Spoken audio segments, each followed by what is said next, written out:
En esta ocasión, con el tema de términos literarios en la cultura pop, vamos a hablar sobre dos grandes temas muy conocidos. Empezamos con Deus Ex Machina o Deus Ex Machina. Yo creo que lo dicen machina por el machine del inglés. Es un término que tiene un origen grecorromano, más griego que romano, ya que en el teatro griego se utilizaba que se presentaba una tragedia, los protagonistas tenían un problema y al final siempre se bajaba a un a un actor con una polea, que es una máquina, y representando a un dios, de los tantos que tenía esta civilización politeísta. Este dios bajaba y resolvía el problema como arte de magia.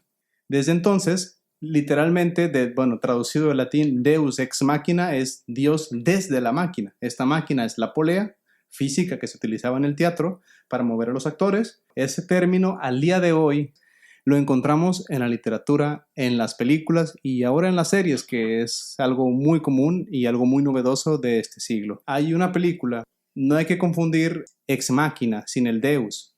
Muy interesante, la pueden revisar más adelante y sin decirles mucho sobre la trama, lo que hacen aquí es evaluar la prueba de Turing, que es de inteligencia artificial, donde una persona valora un sistema de inteligencia artificial y decide qué tan humano o no puede llegar a ser.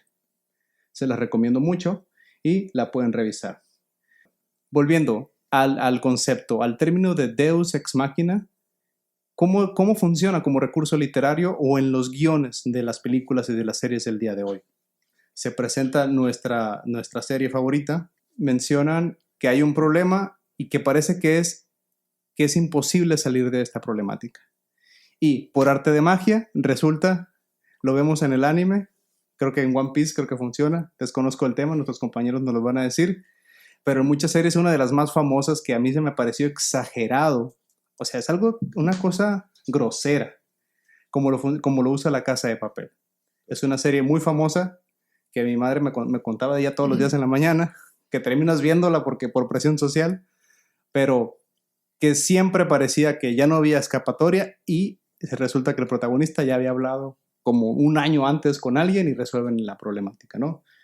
Esa es una manera exagerada y es un recurso que si se exagera se ve muy mal y pierden calidad los productos artísticos, las películas, que puede crear desinterés al final, le quita mucha calidad, falta de ingenio. Ahora, mi compañero Carlos. Ahorita que mencionas sobre la escapatoria, el hecho de decir que sobresalen de esa problemática, se me ocurre un ejemplo. Dos ejemplos en la misma película, para que tú me digas si los dos son Deus Ex Machina o si solamente sería uno. Batman 3, Caballero de la Noche Asciende, cuando está en la cárcel, que de repente, en la cárcel, en la cueva o agujero, cuando sale, de repente pues ya se libera y aparece que ya está en Gotham. Mi pregunta es, ¿cómo apareció ahí? O sea, no se te explica. ¿Eso puede ser un Deus Ex Machina? Yo difiero en esa explicación. Sí, bueno, de entrada es Hollywood, ¿no? Uh-huh. Una muy buena saga, muy comercial de Rob Nolan, la hizo increíble. Okay. Eso ya es una opinión personal, caballeros, quiero aclarar. Ese recurso a mí no me convencería. Como Deus Ex Machina. Como Deus Ex Machina. Okay. ¿Qué sería Deus Ex Machina? Que sale Batman, que sale este actor Christian Bale, Bruno Díaz. Sí, bueno, entendieron. Bruce Wayne. Bruce Wayne. Si es que yo crecí con la caricatura, lo siento. Y que en ese momento que él sale, llega el mayordomo. ¡Hey, vámonos! Eso es como que, oye, qué sincronización. ¿Cómo sabías que iba a salir en ese momento? Otro ejemplo es la escena casi final, cuando están peleando él y Bane, Batman y Bane. Que de repente llega Gatúbela en la moto, mata a Bane y ya. Eso puede ser Deus Ex Machina. Ese sí, porque recuerdo que Batman... de repente Batman ya estaba en el piso, no podía hacer nada. Entonces llega Gatúbela con la moto, le dispara a Bane y ya. Así tan rápido acabas con el villano que le había intimidado tanto al protagonista. Que tardaste 2 horas y media. 2 horas y media, exacto. En vencerlo. Sí, yo considero que ese sí. Bueno, en cuanto a lo de Batman, yo creo que un ejemplo perfecto para definirlo en cuanto a lo que dices, porque se me hizo interesante que haya habido la confusión con la primera opinión. Un Deus Ex Machina, al menos a como lo veo yo, es un problema que llega a alguna resolución sin ningún tipo de explicación previa. Nunca se dijo a lo largo de la historia que la solución que salvó al héroe podía suceder. Entonces, por eso yo creo que la manera más, como más metafórica y pura en la que se puede representar es con los dioses, que es curiosamente su origen. Ok. Porque es básicamente Dios diciendo, ay, ya vi que está, pues que no la vas a armar, vengo y te salvo, pues la mano de Dios, básicamente. Sí. Y aquí yo quisiera hacerles más, mi opinión, quisiera que fuera más como una pregunta. Quisiera yo ustedes, porque los conozco y sé que son fans de eso, me gustaría que me explicaran el rol de la magia en Harry Potter como un Deus Ex Machina. Porque yo siempre, a mí nunca me interesaron lo suficiente esas películas por la misma razón de que para mí toda la magia, que es literalmente lo que sostiene al mundo que estamos viendo, es un ex máquina en todo momento. Y si no lo es, se utilizan los mismos 2, 3 recursos. No es en plan de ser polémica, simplemente me gustaría que exploráramos la posibilidad de magia como ambos recursos literarios y como un ex máquina. ¿Cuándo llega a un balance, pues? Bien. Voy a adelantar el comentario. Sí. Es interesante cómo él no apoya la saga de Harry Potter, pero apoya la de One Piece, ¿sabes? Ya se toma personal, caballeros. Bueno, Kevin tiene mucha razón, y no solo con Deus Ex Machina, sino con el viaje del héroe, que lo vamos a comentar más adelante. Pero tiene razón cuando cualquier problema que se le presenta a nuestros protagonistas, hacen un hechizo, llega una criatura mágica, un profesor, y se resuelve todo. Eso sí es Deus Ex Machina, y bueno, lo que hace J.K. Rowling es indudable. Pero creo yo, tal vez es un comentario de fanboy, pero no llega a exagerar de él, como las series más nuevas que se están presentando. Como las tendencias de series de los últimos años, siento que sí lo exageran. Y cualquier telenovela mexicana es un recurso de todos los episodios, no solo del programa. Carlos. Considero que en cuestión de decir que la magia como Deus Ex Machina, o más bien en la saga de Harry Potter, tal vez sí se utilizó en ciertos momentos de forma rara. Al final aparece la espada y le cortan la cabeza a Nagini. O sea, nadie se esperaba eso. Y en ningún momento se te avisó de decir, es que ya aquí nos metemos con la filosofía de Harry Potter. Que bueno, ya ves que está la teoría o hipótesis de que Harry y el otro muchacho, ¿cómo se llamaba? Neville. Podrían ser uno de ellos dos el elegido. De cierta forma, se te avisó que Neville era el elegido también, pero no te dijeron cómo. Entonces fue el elegido en ayudar al otro elegido a acabar con el mal de la saga, vaya. Sí, bueno, no es tema del día de hoy, pero de lo que se puede decir acerca de lo que comentas, Carlos, es que esa trama realmente se estaba planificando desde películas o libros atrás. Uh-huh. Obviamente no es un guión tan complejo como el de George Martin en Juego de Tronos, que te va hilando las historias y por eso tarda tanto en publicar sus libros, pero sí fue planeado de una manera más simple, porque J.K. Rowling, la verdad, hay que admitirlo, no está a la talla de esos escritores. Es buena y ya, pero esa es una opinión muy personal, ¿no? A mí sí, yo crecí con esta saga de Harry Potter porque me tocó mi niñez cuando fue el boom de los libros. A mí, yo tenía 8 años, fue en el 2000 que mi madre me regaló el primer libro, me lo trajo a Guadalajara. Ella estaba estudiando una maestría en Gestalt, y yo, niño antisocial, yo niño no juego en el recreo, pues fue mi escapatoria, fue mi válvula de escape. Y es una cuestión emocional, pero la verdad, nos dejan sus comentarios, compañeros, no es buena para escribir. Y eso te lo digo yo, que yo leo los libros y lo hago a la fecha. ¿Qué les parece, sin soltar esta analogía de Harry Potter, cómo se presenta en Star Wars Deus Ex Machina? ¿Qué piensas, Kanye? Pues en Deus Ex Machina, en Star Wars, un ejemplo muy, muy notable, ¿no? Que sabemos que los Jedi tienen la fuerza en ellos, ¿no? Y, por ejemplo, el recurso de los rayos de Palpatine es totalmente un Deus Ex Machina, porque en ningún momento ni te lo plantearon ni te lo hicieron así como que pudiera ser posible. Porque ahorita comentas eso, la cuestión del poder de la fuerza. Hay muchos momentos en donde hasta es extraño, porque los Jedi pueden llegar a hacer algo que en una película sí lo hicieron, pero en otra película ya no lo tocan, ya no aparece para nada, como si no hubiese existido. Ese pudiera ser el ya tema del cada director, ¿no? Porque estamos de acuerdo que cada director tiene su Ok. visión de la película, a pesar de que haya previamente lo que hizo George Lucas. Ellos tienen su visión y muchas veces la modifican, y es cuando los fans, pues, que leyeron los libros, dicen, oye, pues hay cosas aquí que ya no me cuadran. Y ese ejemplo es el que más dije yo, está como que ni al caso, pues, que sacara rayos de la nada Sí. el Palpatine.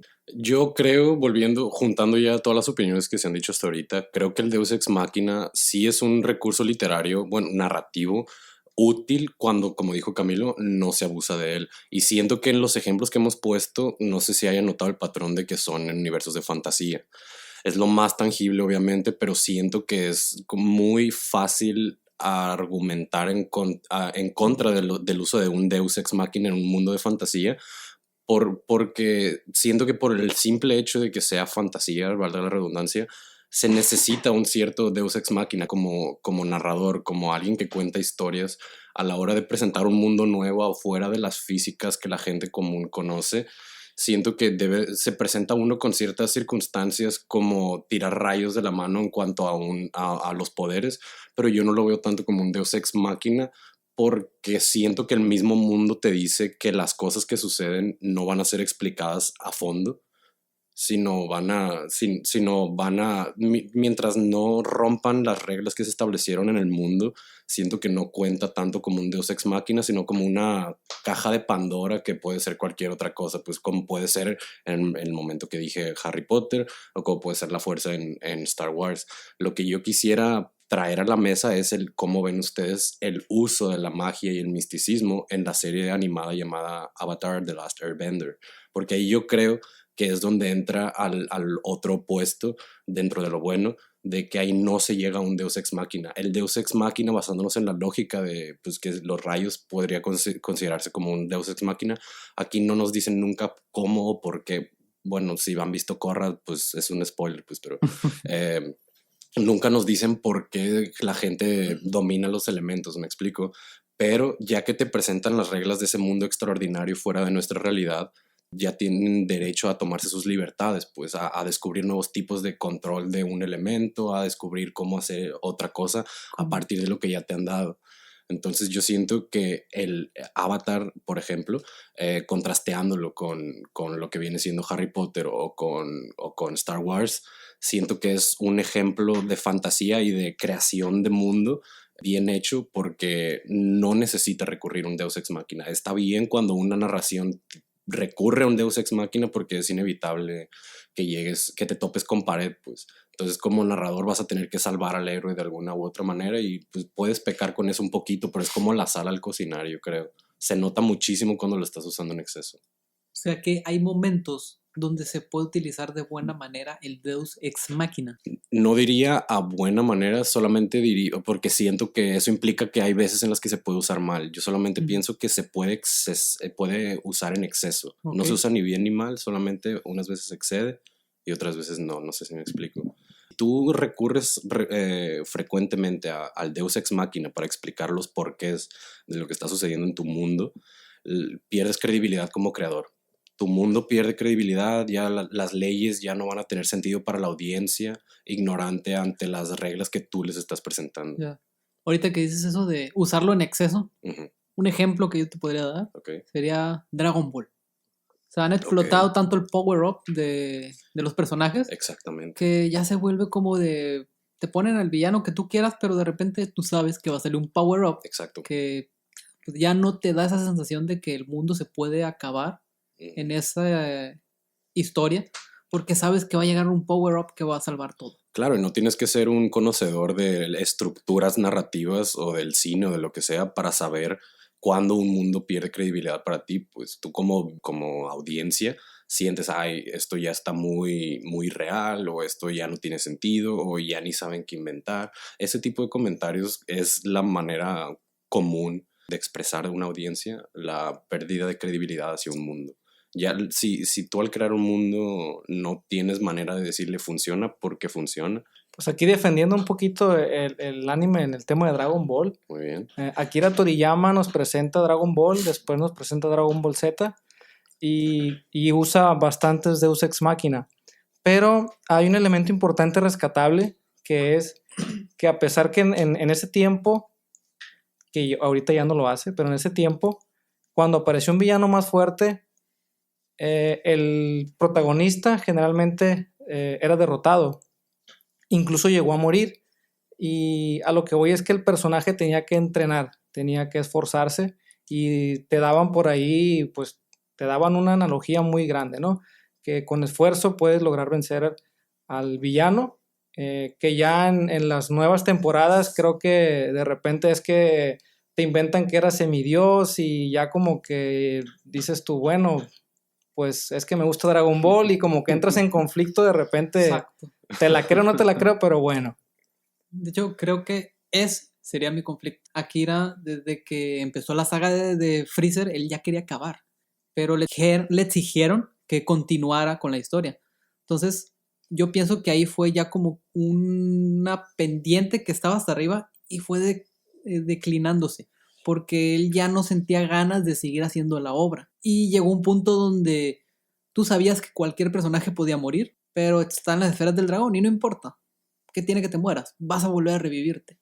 Yo como fan, o sea, yo soy muy fan de Dragon Ball, o sea, tengo una chamarra con Corporación Cápsula aquí a un lado y reconozco que llegó un punto donde, ya, como dices tú, si eres un dios, puedes llegar al ultra instinto y puedes hacer lo que tú quieras, pero es a lo que voy con los power-ups, o sea, ya llegas a un punto donde se exagera, donde ya no sientes ese peligro que la misma historia te está dando porque sabes que va a llegar algo, un milagro, un Deus Ex Machina que lo va a resolver todo. Retomando ese comentario, Carlos, eso pasó con el escritor de Sherlock Holmes, Sir Arthur Conan Doyle. Él odiaba escribir a Sherlock porque eso pasa mucho con los actores también, que los encasillan con un papel. Y eso a ellos en el medio no los deja crecer. Tú como consumidor, tú quisieras que Daniel Craig fuera toda la vida James Bond, que él dijo, ya no voy a hacer películas, 70 millones de euros, bueno, una más, no pasa nada, pero ahora sí es la última, ¿no? Sir Arthur Conan Doyle mata a su personaje, porque él ya no quería hacer nada y dice que hasta su madre le dejó de hablar. Le escribió cartas donde no quería saber nada de él y él se vio obligado a revivirlo usando un Deus Ex Machina. Él era un genio de las letras, ¿no? Lo hizo bien y siguió escribiendo, pero por compromiso. ¿Qué es lo que siento que pasó con Dragon Ball? No vamos a discutir de lo importante que fue Dragon Ball Z en la vida de todos nosotros. No vamos a discutir eso, incluso con Dragon Ball, la primera generación, pero ya lo último pues ya pierde calidad. Ahí el comentario, como decía mi abuela, de lo bueno poco. Cuando tenemos sagas tan buenas como son Star Wars, como es Dragon Ball Z, como es... No, Dragon Ball y Dragon Ball Sí, Z. Dragon Ball, Z, punto. Son buenas, son productos que los vamos a ver toda la vida, que los vemos con nuestros hermanos pequeños, que lo vemos con nuestros hijos y va a seguir así, porque llegaron para siempre. También Death Note usa Deus Machina, pero siento que no lo exagera. Es un manga muy cortito, pero que te deja una historia con muy buen sabor de boca. Yo por último, ya casi para terminar este tema, hay una película que se llama así, Deus Ex Machina, es española, pero no es de fantasía. Es una película de dos actores en una sola escena, no en una sola toma, en una sola escena y es en blanco y negro. O sea, todo el cine de arte en mayúsculas. Sí, una película europea muy indie, sí. Pero para no darles un spoiler de la película, repito, no es de fantasía, es real. Y estos dos personajes que al principio no se conocen, viven una historia en esa habitación y se van conectando sus vidas y se van resolviendo de esta manera exagerada. Es una burla, es una sátira al concepto de Deus Ex Machina. Sí, es totalmente una burla a todos los escritores. Y está muy buena. Sí, que exageran de eso. Carlos ya la conoce, es una película muy buena. Es una película de 1 hora y media. Se las recomiendo. Canep, ¿quieres agregar algo? Comentaron de One Punch Man, es totalmente un Deus Ex Machina, ¿no? Sí. Es un tipo que es una está extra fuerte y quien llega de donde venga, del tamaño que sea, con un golpe lo vence. Y ya, y la verdad está genial. Creo que desde que a mí me oyes encanta, el título te das a mí cuenta. me encanta One Punch Man, cada capítulo me divierte mucho y no, como cae en la sátira, cae en lo ridículo, pero es bueno. De hecho, es como una película de Tarantino. ¿Por Es una sátira a todo. Toda su película es una burla. Eso es el anime que mencionan. Sí, de hecho, a mí me gusta mucho por lo mismo. Te trae lo mismo que has visto ya cientos de veces en el mismo recurso del anime, pero lo hace de manera tan directa, yendo con tus mismas expectativas, que ya sabes qué es lo que esperas, que llega un punto en el que dices, por favor, no, que ya no gane. Pero de todas maneras sigue ganando y eso mismo sigue avanzando la historia. Y te está emocionas, muy, ¿no? muy bien, ajá. A mí me gusta mucho ese concepto, pues. Claro. Está padre porque así se siente ver cualquier otro anime. Aunque el personaje no te lo presenten como alguien invencible, se siente como alguien invencible. Siempre sabes que va a salir adelante porque ya tienen otros 400 capítulos adelante o lo que sea, pues. Y con este, pues mínimo ya tienes la ventaja tú de lector o de audiencia de estar dentro del chiste local, por así decirlo. Es como ya sabemos que siempre va a ganar, pero lo importante, lo chistoso es cómo. Entonces eso es lo que me gusta, ya que se preocupan en otro aspecto de lo mismo que hemos visto siempre. Quisiera también agregar ahorita ya que puedo en este silencio pequeño, a volver a lo de Harry Potter, porque quisiera decir que el Deus Ex Machina y la magia ahí no era ningún tipo de comentario tirándole tierra o algo. Al contrario, siento que el hecho de la magia en Harry Potter funciona, pero siento que solo funciona por ser Harry Potter. No sé si me explico, pero yo siento que la magia de Harry Potter no funciona de la manera en la que la magia en el mundo de Avatar, por ejemplo, de Last Airbender funciona. La magia ahí es básicamente su propio personaje. Es como cualquier otra habilidad física, es como voy a entrenar más en esto y me voy a hacer más acá en lo otro. En Harry Potter, y es para resolver conflictos más locales, más pequeños. Siento que la magia de Harry Potter es para cosas todavía más globales. Entonces, en el universo que te presentan en las películas, que es lo que yo he visto de Harry Potter, tiene sentido que la magia sea como es. Yo solamente digo, mi pregunta al principio solamente era ¿cuándo se elimina esa barrera? ¿Cuándo deja de ser un ex máquina para cosas grandiosas y cuándo empieza a ser una magia que se pueda utilizar y evolucionar y entrenar, como en Avatar: The Last Airbender, pues, que es básicamente lo mismo, solo que uno supo, digámosle, evolucionar el recurso que tenían literario. En vez de utilizarlo como ex máquina, lo utilizaron como para agregar a la historia, haciendo Avatar el ejemplo. En vez de decir, pues nomás, si puedes mover la tierra, pues también puedes mover placas tectónicas y puedes hacer una Metal. montaña y hacer todo lo que quieras. O sea, no llega nunca a ese extremo. Y en Harry Potter siempre está la incertidumbre de qué es lo que pueden hacer. Y siento, al menos yo en mi opinión, que para el mundo que te presentaron en Harry Potter, tiene sentido que haya tanta ambigüedad, pues. No sé si me explico. Sí, aquí lo interesante es hacer notar que sin tirarle hate a ninguna de las dos sagas, Claro. que Harry Potter sin duda es un éxito comercial, pero está dirigido a un público más infantil, Claro. totalmente, ¿no? Y Avatar tiene mucha sustancia, tiene mucha consistencia, está muy bien, aquí diríamos que el guión o el argumento que sostiene a Avatar es muy diferente al de Harry Potter. Concuerdo. Y tiene que ver en este caso, con la escritora. La escritora lo mencionó Camilo. No niego yo el éxito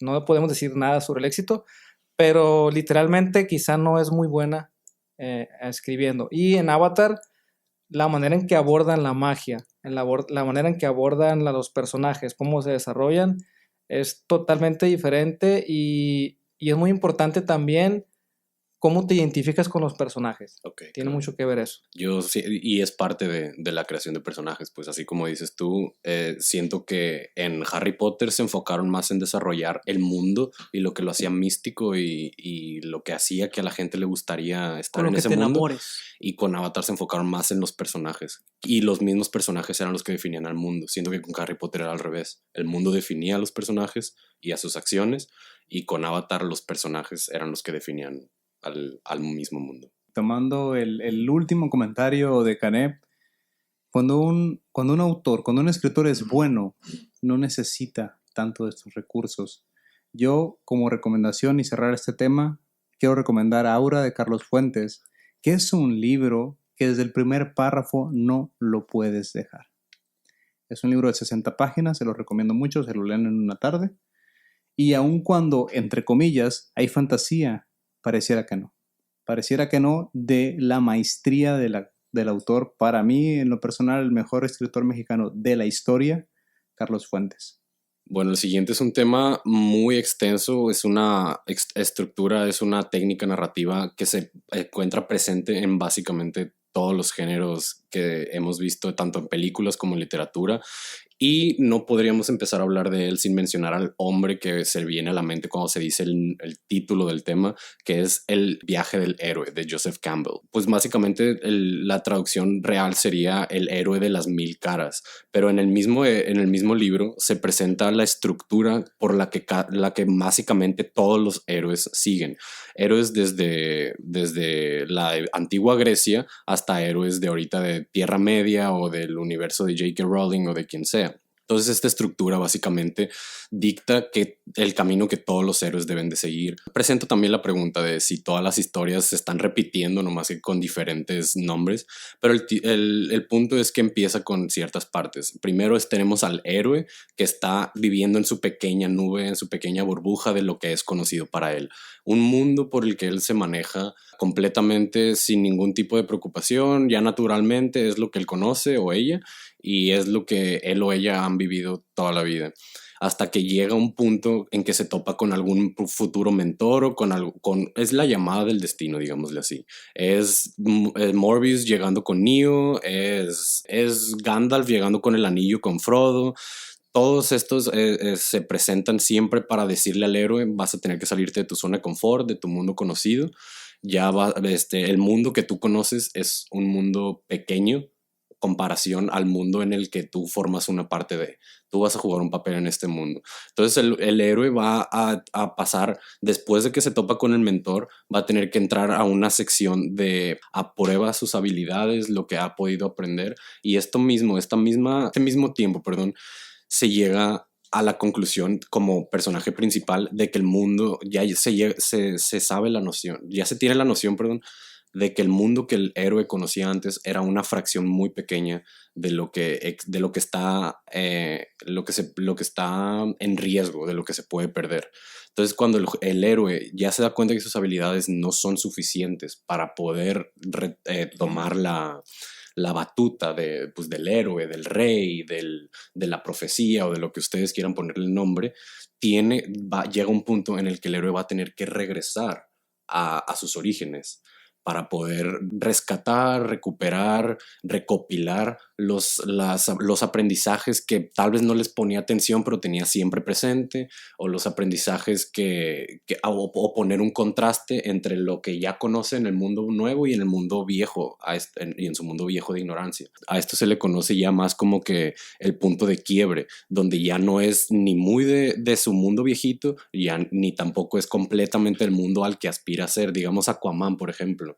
No es ni completamente atlanteano, pero tampoco es completamente de la Tierra, pero coexiste en ese punto medio hasta que haga algo que lo llegue a salir al conflicto. Después de eso va a tener que tener una confrontación para luego ya resolver en rasgos ya mayores, ahorita entramos en detalles, para ya resolver el conflicto que se suponía que él tenía o ella tenía que resolver, y luego ya es la llegada del héroe a casa. La estructura se presta casi siempre como un círculo, por lo mismo, se empieza donde se acaba y se acaba donde se empieza. Ya los detalles ahorita con comentarios los extendemos más, pero a grandes rasgos a estos dicta el viaje del héroe. Y mi pregunta aquí para los presentes es: ¿qué tanta fuerza de voluntad se puede tener como héroe, como principal, como protagonista, si ya se nos dice que para ser un héroe se necesita pasar por ciertos pasos ya preestablecidos, valga la redundancia? Bueno, aquí un ejemplo que me encantaría mencionar es la saga de Matrix, Ok, claro. donde Neo es una persona normal que está a gusto en su zona de confort. Uh-huh. Y es abordado por este personaje Morpheus, Claro. que se empieza a comunicar con él. Hay una escena muy interesante cuando conoce a Trinity. Él le dice: pensé que eras hombre. Eso a mí no es tirándole hate ni demeritando a nadie, Claro. pero es una analogía muy interesante, ¿no? Decir: oye, pensé que eras hombre, ¿no? Y no, era una mujer, y terminan, si ya han visto la película, terminan enamorados, ¿no? Punto y aparte.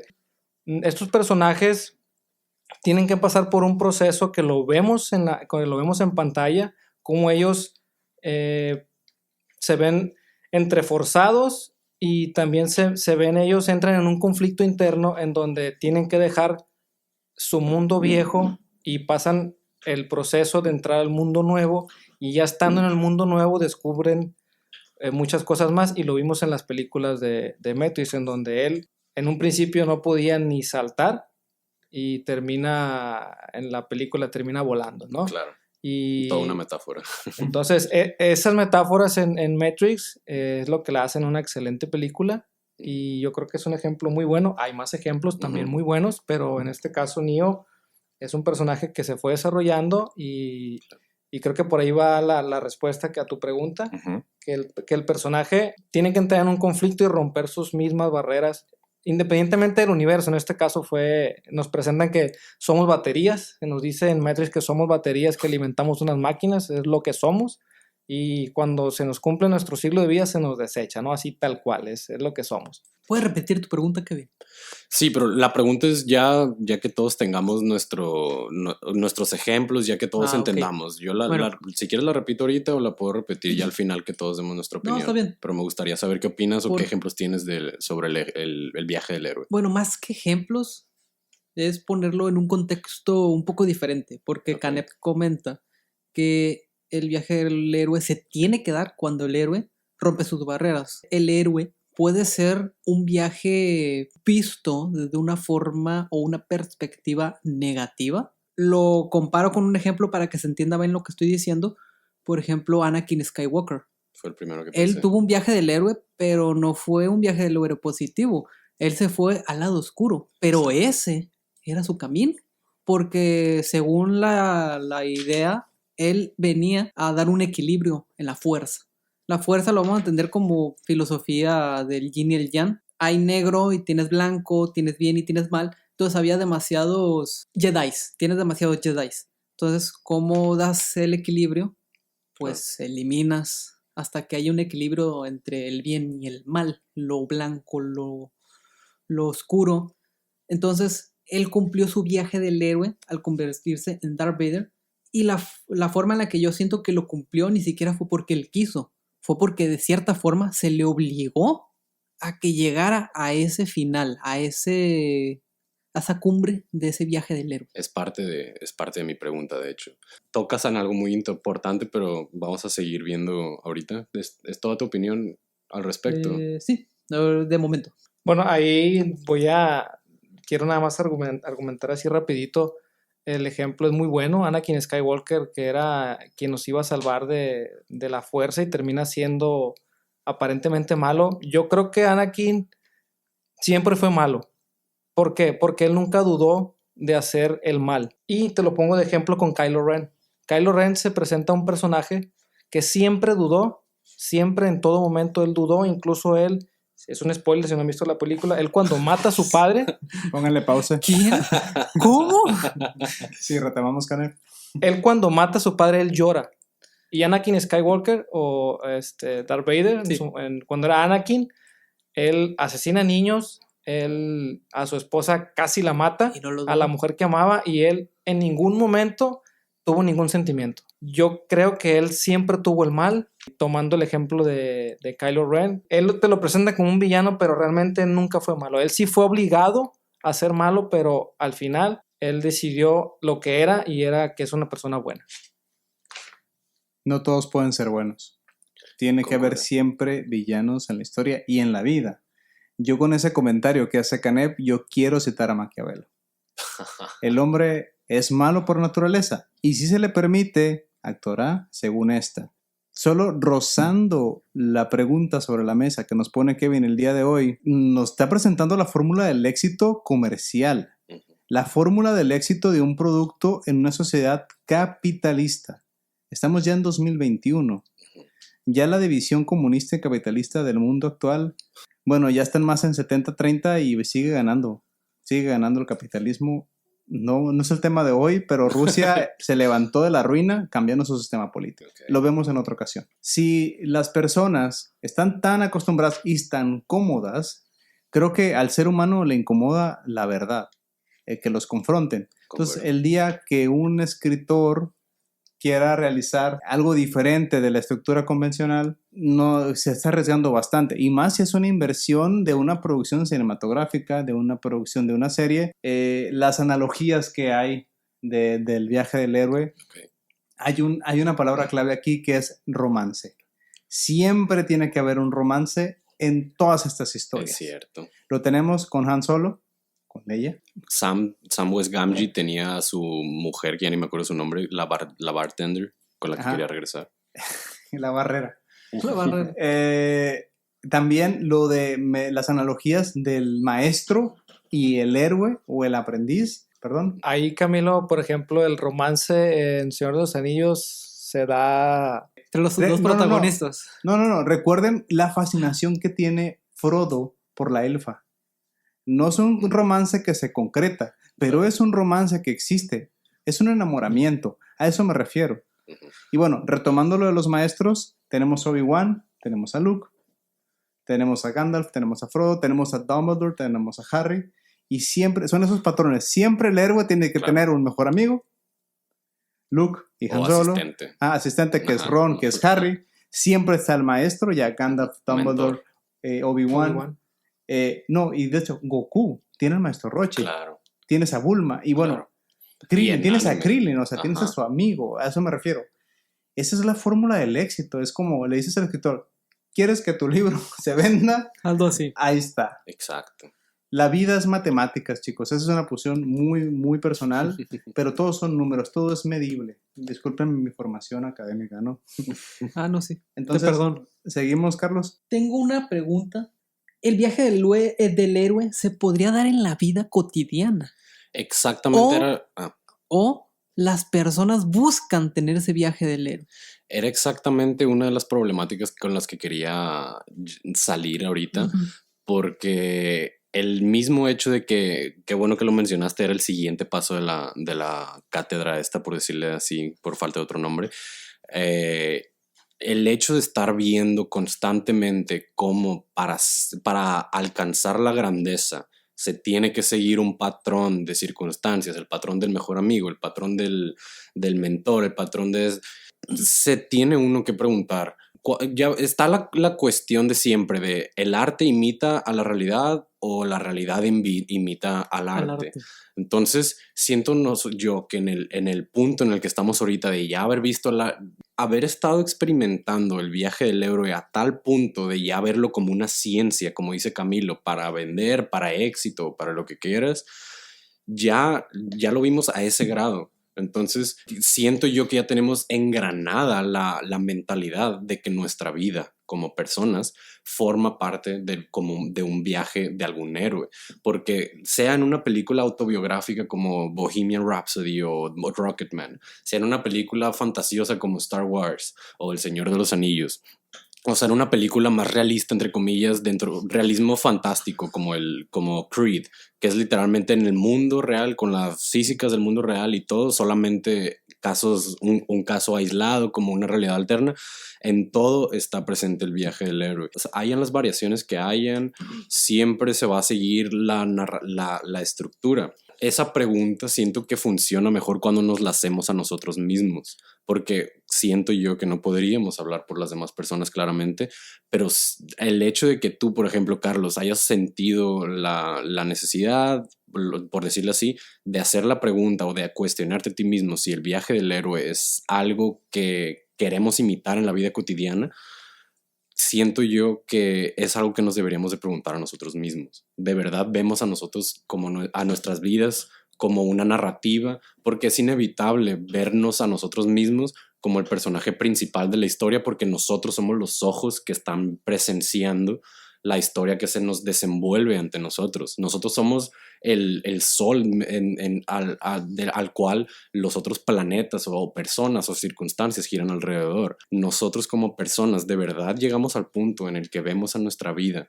como un viaje del héroe. Si nosotros nos ponemos a reflexionar, quisiera que ahorita las personas que están escuchando, de hecho, se pusieran a reflexionar y se pusieran ustedes en el lugar de algún héroe, digamos que el héroe de su propia historia.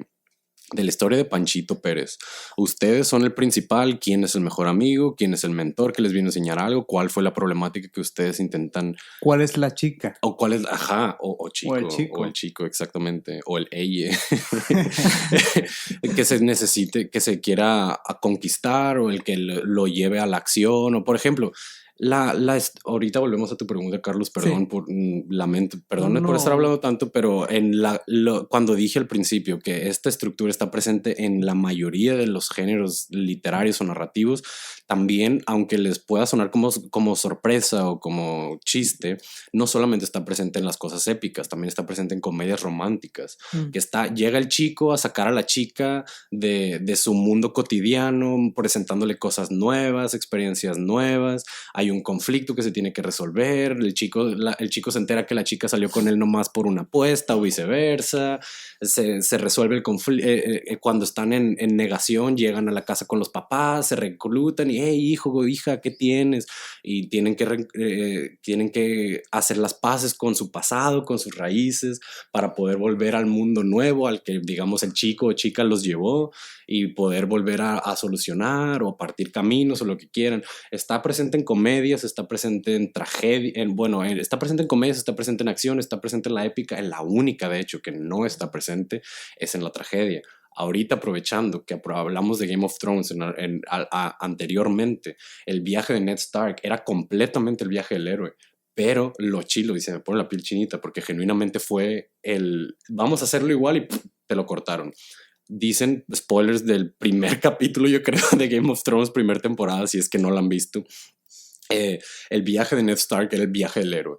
El hombre que llega por una razón externa a la acción, digámosle así, llega al llamado de aventura y se involucra solamente para que el destino o una fuerza mayor, como funcionaría en nuestro mundo real, regresando un poquito a tu pregunta, solo para que el destino le diga, hasta aquí quedas. ¿Sí me explico? Sí. El viaje de Ned Stark era completamente el viaje del héroe, pero no salió. Eso es volviendo también ahora a mi pregunta, porque normalmente en el viaje del héroe no existe rango de fallo para el mismo héroe. Sabemos que por más difícil que sea la situación, el héroe lo tiene que superar o si no, no es héroe. Pero con Ned Stark se desafía esta noción de que el héroe siempre tiene éxito. Y Game of Thrones lo hace y George R.R. Martin lo hace maravillosamente a lo largo de sus diferentes títulos, que siempre te dicen, ok, ¿te acuerdas de estos clichés, de estas cosas que antes funcionaban en este género o en otros? Aquí es más real en el sentido de que, ¿cómo vemos a Aragorn correr por Frodo y va corriendo hacia los orcos? Nadie nunca se tropieza, pero nadie nunca tampoco nos preguntamos eso, ¿no? Porque son héroes, tienen que verse magníficos, obviamente, ¿no? Si yo estuviera en esa situación, me caigo. Claro, imagínate que te da un esguince o algo así, o por ejemplo, volviendo a Creed, el ejemplo que di, Creed 2, que justo antes de la pelea, el Creed le dice, quítame los guantes, tengo que ir al baño, me dio un torzón, tengo que irme. Nunca se presenta eso porque normalmente en momentos así que son tan cambiantes, que sabes que una vez que los hagas o que pasen, no van a volver, y no vas a volver a ser el mismo. Normalmente hay muchísimos nervios de por medio. A lo que quiero llegar es que el viaje del héroe levanta, siento yo, la cuestión de qué tanto libre albedrío existe entre el héroe y qué tanto nosotros nos hemos comido esa idea como algo que podemos aplicar en nuestras propias vidas y cómo eso lleva a la desilusión. Porque yo no estoy viviendo una vida heroica, no estoy viviendo una vida heroica porque no tengo esto y esto y esto y lo otro, o estoy viviendo una vida heroica por hacer esto y esto y lo otro. Es como cuando quieres grabar un podcast y piensas que todo va a salir bien, que nomás vas a llegar a grabar y ya, ¿no? Digo, me han contado. Sí. Me han contado. Primo de un amigo. Yo creo que la vida en sí es un camino del héroe, porque si tomamos la analogía que un personaje en una película se le presenta un problema o una persona viene y por así decirlo le abre la mente o le abre la perspectiva a nuevas ideas, yo creo que es lo que nos pasa desde pequeñitos a nosotros. Nosotros de pequeñitos vemos a nuestros padres como seres omnipotentes, que todo lo pueden, que todo lo saben. Y llegamos en una etapa de la vida donde nos damos cuenta que no, que como dijera Batman, le dijo Superman, Si sangras es que no eres un dios. Entonces, nos damos cuenta que la vida va siendo cíclica. Desde pequeñitos nos va enseñando un camino que al final empieza donde termina o termina donde empieza. Bueno, ya comentaremos las reflexiones de la muerte más adelante. ¿Qué pasa cuando a un escritor, un guionista, enfrenta el viaje del héroe? Yo en lo personal, a mí me encantó el final de Game of Thrones. Hubo mucha, ¿cómo decirlo? Mucha resistencia. Sí, gracias. Hubo mucha resistencia porque, y eso también pasó con How I Met Your Mother. Soy de los dos. Bueno, a mí me encantó el final, pero mucha gente no le gustó, no vamos a decir cuál es el final. Y también pasó con One Day, hablando de comedias románticas. Bueno, esto no es una comedia romántica, no da risa esa película, pero es un drama. Es un drama, destruye el camino del héroe. A mí me gustan mucho, será que soy un sociópata de closet, pero son películas que desgraciadamente el público en general no acepta. ¿Por qué? Porque no les estás dando esa fórmula, no les estás dando ese placebo, claro, y los estás obligando a salir de su zona de confort. Les estás obligando a consumir material diferente, material nuevo. Y por último, que yo quisiera que aquí, licenciado Espuro, nos diera un poco más. Cuando nosotros hacemos a nosotros mismos, haga la redundancia, protagonistas de nuestra historia. Un ejemplo y uno de mis libros favoritos, La Divina Comedia, de Dante Alighieri. Dante es el propio protagonista de su obra. ¿Qué tiene que decir el ego de eso, licenciado? El ego en cuanto a el viaje del héroe. Sí, porque es egocéntrico. Yo, claro, el centro del universo. Ajá. Claro. Como comentó Kevin, somos protagonistas de nuestra vida y somos dos soles alrededor de los planetas. Hay muchas cuestiones aquí. La cuestión de que las personas no aceptan tal final o tal cuestión porque no les estás endulzando el oído. El placebo que las personas buscan inconscientemente. Realmente, y yo considero desde mi punto de vista, que es ego. Es esa necesidad de sentirse bien consigo mismos, de que sintieron conexión a lo mejor con el propio héroe de cualquier forma, pero ellos buscan que ellos sean felices y de la forma que ellos lo desean. Los idealizan. Esa idealización es lo que va a ocasionar cualquier problema en la vida, en general, con todo. Idealizar una pareja, idealizar tu vida, idealizar tu trabajo, idealizar todo. No me quiero poner muy espiritual de, sí, deja todo libre y amor y paz y eso. O sea, simplemente la idealización de las cosas al extremo es lo que lleva a que lo sufras. Las cosas no van a ser siempre como tú quieres, desgraciadamente. Voy a darles un ejemplo de por qué no hay que ser egocéntricos en ese aspecto. Un dato cultural e histórico para terminar. Cuando el Partido Comunista en los años 30 gana la presidencia en Alemania, que Hitler subió al poder, fíjense, ellos quisieron centrar el mundo en ellos. Y dentro de su himno nacional de Alemania mencionan Deutschland über alles, sobre todos. Alemania sobre todos. Sí. Que incluso en el último disco de Rammstein, que se me hizo fabuloso después de tantos años, ellos hacen una burla y no dicen alles, dicen allen. O sea, Alemania sobre todas las cosas que existen. Bueno, sobre todo lo secundario. Pues, sí, es es una crítica al sistema. ¿Quién ganó la guerra? Ese es otro tema. Por favor, no empecemos con ese tema.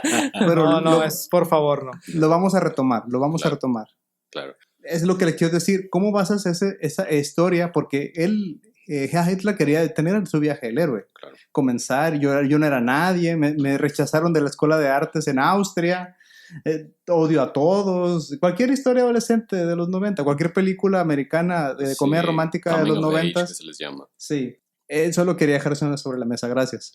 A mí me gustaría también comentar el hecho de que el mismo, valga la redundancia, hecho de que ahorita tengamos tanta dificultad para identificar el bien con el mal es parte de nuestra sociedad. Cuando recién salió el recurso literario del viaje del héroe, era en un mundo donde se creía que o era blanco o era negro, pero ahorita tenemos cosas como los Vigilantes, tenemos al Punisher, tenemos a Deathstroke, tenemos al Batman de Ben Affleck, que son güeyes que están dispuestos a ir al extremo al que se supone que los héroes no van, con tal de rendir justicia. Entonces yo siento que yo siempre he sentido que el hombre es un esclavo de la sociedad en la que vive. Siempre va a reflejarse, y es muy personal esta opinión, pero siempre siento yo, Kevin Figueroa, que el hombre siempre va a reflejarse mediante la sociedad en la que vive en ese momento. Y por ende, el arte casi siempre es la manera en la que estudiamos antropológicamente, digamos, a las sociedades del pasado.